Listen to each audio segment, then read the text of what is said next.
Assalamualaikum warahmatullahi wabarakatuh, Bapak Ibu sekalian dan juga teman-teman. Di sini kami kelompok 9 bidang industri akan memaparkan ide kami yang berjudul menuju IKM yang unggul dengan inovasi dan pemberdayaan industri kecil menengah dalam membangun ekonomi lokal Surabaya. Next. Dan ini anggota kelompok kami, ada Rangga dan Renka dari analisis data IKM, ada Fatihul, Fawas, Rindu, dan juga Nizar dari pendamping IKM. Selanjutnya akan dilanjutkan oleh Renka. Baik, untuk latar belakang mengapa kami mengambil inovasi ini ada dua fokus yang kami tuju, yaitu yang pertama dari IKM-nya sendiri, banyak mengalami kenaikan dan penurunan omset yang kurang diperhatikan. Kemudian yang kedua, terdapat permasalahan regulasi yang kurang diperhatikan oleh tiap-tiap IKM. Untuk Disperinakernya sendiri atau dari dinasnya sendiri memiliki permasalahan yaitu survei dan monitoring tidak kontinu dan tidak lengkap, jadi tidak berjalan dengan lancar. Kemudian perusahaan jumlahnya terlalu banyak dan sedangkan SDM yang dimiliki oleh dinas pun kurang. Dan yang terakhir, perusahaan tertutup dalam memberikan data dari perusahaan itu sendiri. Bisa di next. Untuk permasalahan yang dirincikan itu ada tiga umumnya, yaitu yang pertama, banyak perusahaan yang masih belum mentaati regulasi dan peraturan industri yang berlaku sesuai dengan bidangnya atau sesuai dengan KBLI perusahaannya. Kemudian yang kedua, dinas hanya memonitoring dari segi administrasi saja dan tidak ada sistem monitoring data industri yang efektif dan tidak ada monitoring secara kontinu. Kemudian yang tiga, pelaku usaha masih berpikir secara tradisional. Dengan kata lain, fokusnya masih pada kegiatan produksi dan tidak memperhatikan mengenai analisis rincian dan lain sebagainya. Bisa dilanjutkan oleh Rangga. Saran yang telah disampaikan, berikut adalah solusi-solusi yang telah kami rancang. Yang pertama, dengan melakukan edukasi melalui pembuatan konten yang bertujuan untuk meningkatkan kesadaran dan pemahaman pelaku usaha akan pentingnya regulasi. Yang kedua, membuat dashboard interaktif yang dapat digunakan sebagai acuan pengambilan keputusan dalam pendampingan usaha. Dan yang ketiga, dengan melakukan pendekatan penyampaian hasil analisa kepada perusahaan dan pihak terkait untuk mendukung pendampingan yang lebih baik. Next. Kemudian untuk tujuan dirumuskannya inovasi adalah sebagai langkah awal untuk memajukan industri kecil menengah agar dapat naik kelas dan membuat pelaku usaha menjadi sadar dan terpacu untuk membenahi usahanya. Tujuan ini nantinya dapat dicapai melalui penerapan inovasi seperti dengan edukasi regulasi dan analisis permasalahan usaha, seperti dengan pembuatan dashboard untuk memudahkan pendampingan pelaku usaha kecil guna mencapai hasil yang optimal. Next. Nah, dalam penerapan inovasi tersebut, berikut ada beberapa hambatan yang terjadi.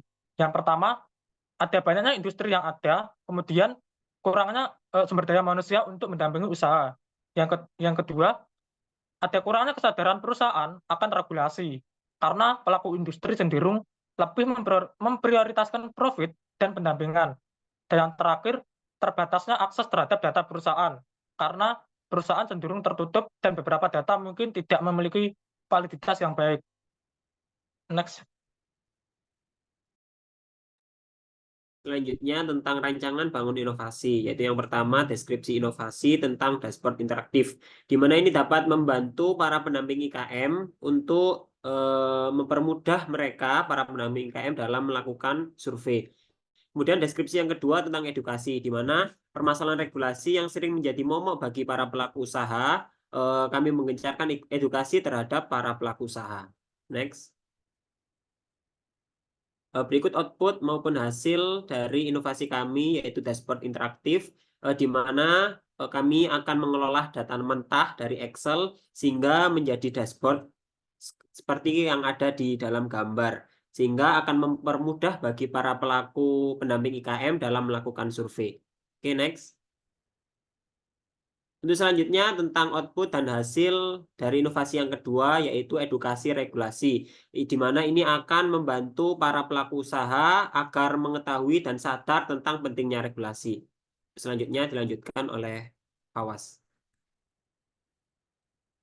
Adapun tahapan-tahapan untuk merancangkan inovasi kami ada 5 tahap. Yang pertama adalah membuat visualisasi data industri kecil menengah dan menuangkan hasilnya dalam dashboard interaktif. Ini sangat dibutuhkan untuk data-data yang diperlukan untuk rancangan pembangunan inovasi. Kemudian yang kedua adalah pendamping IKM mengkaji hasil analisis dari data yang telah tertampil dalam dashboard untuk mengumpulkan dan juga menyusun rancangan data yang akan digunakan untuk inovasi. Kemudian yang tahap ketiga adalah pendamping IKM melakukan survei dan melakukan wawancara terkait permasalahan yang sedang dihadapi dan diselipkan materi edukasinya. Kemudian tahap keempat, merencanakan materi yang akan dibawa dalam konten sosial media. Dan yang terakhir adalah membuat jadwal terkait konten yang telah direncanakan. Kemudian adapun output yang dihasilkan dari inovasi kami yang pertama adalah banyak pelaku usaha yang akan memenuhi dan memahami regulasi yang ada. Kemudian IKM juga dapat berkembang dan memiliki kenaikan baik dalam omset maupun kegiatan produksinya. Untuk berikutnya ada manfaat dan keberlanjutan.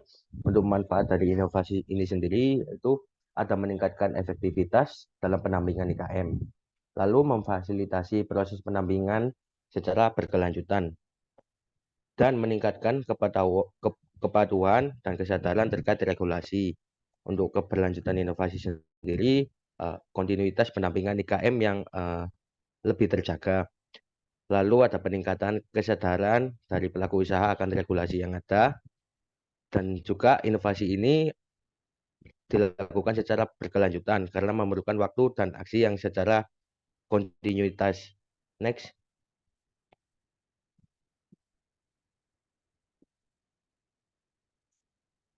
Untuk selanjutnya ada originalitas ide, yaitu usulan yang kita usulkan yaitu adalah merupakan respon langsung terhadap tantangan yang dihadapi oleh para pelaku usaha industri yang ada. Dengan memahami secara mendalam masalah yang dihadapi IKM untuk mengembangkan solusi revolusioner untuk meningkatkan kegiatan pendampingan IKM agar dapat naik kelas. Lalu ada efektivitas pelaksanaan inovasi. Yang pertama adalah bentuk dashboard interaktif.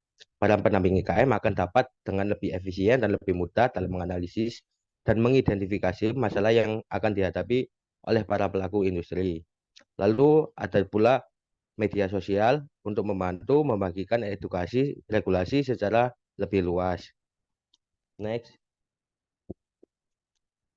Jadi untuk pengembangan pendampingan IKM dan mengefisiensikan upaya membuat IKM agar naik kelas, beberapa inovasi dari kami yang dibuat yaitu dashboard interaktif dan juga edukasi mengenai regulasi melalui media sosial.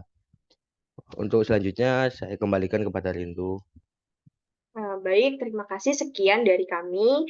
Mohon maaf jika ada salah kata. Wassalamualaikum warahmatullahi wabarakatuh.